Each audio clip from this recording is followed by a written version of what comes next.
Brokelyn Independent Television.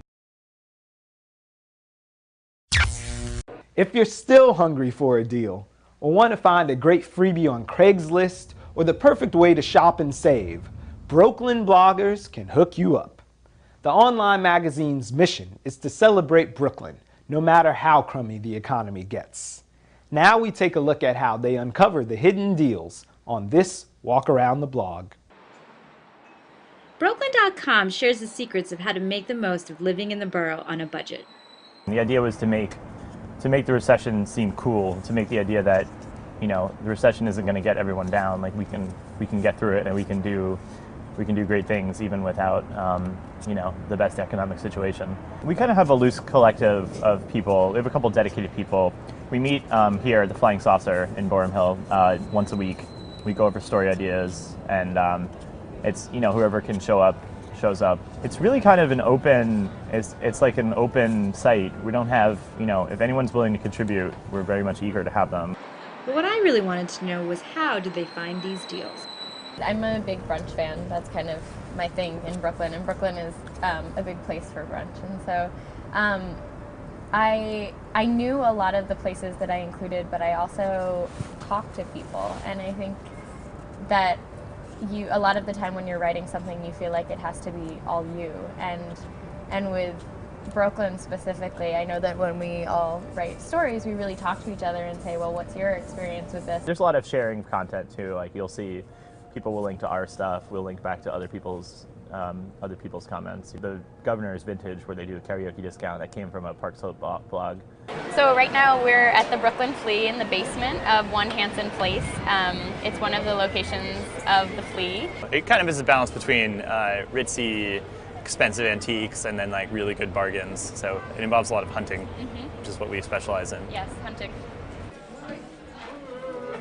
It's one of the things I really like about the Flea is finding things that are older, not necessarily really old, but a few decades old that are now in fashion, and because they're older, they're a lot cheaper.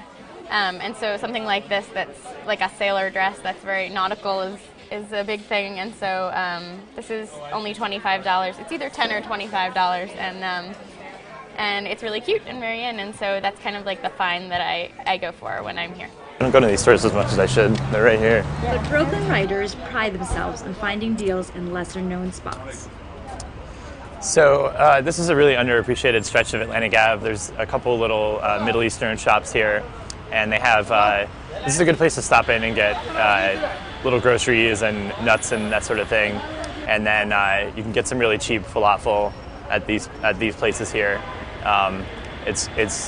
Falafel is probably one of the broke person's staple foods. If you pay anything more than $4 on it, you're getting way overcharged. I mean, I think it's not just deals either. It's kind of like Tricks. Yeah, recession chic. Like Faye, when Faye first started the site, people said like, "Wow, you're making the recession seem cool." It's like, trendy. I mean, yeah, it's how you, and it's bigger than just how to survive in a recession. It's more of a question of like, do we need to be spending this much money anyway? Are we just kind of so used to over-consuming that it just becomes second nature, when really you probably don't need to, you know, you don't need to buy the super expensive trendy coat that they show at Fashion Week, when you can get the same thing at, you know, at the Salvation Army for a third of the cost or something. And to me, it's more fun that way too. And I kind of was raised to kind of find those bargains and exciting deals and search for those things. And so Brokelyn definitely makes that fun and exciting.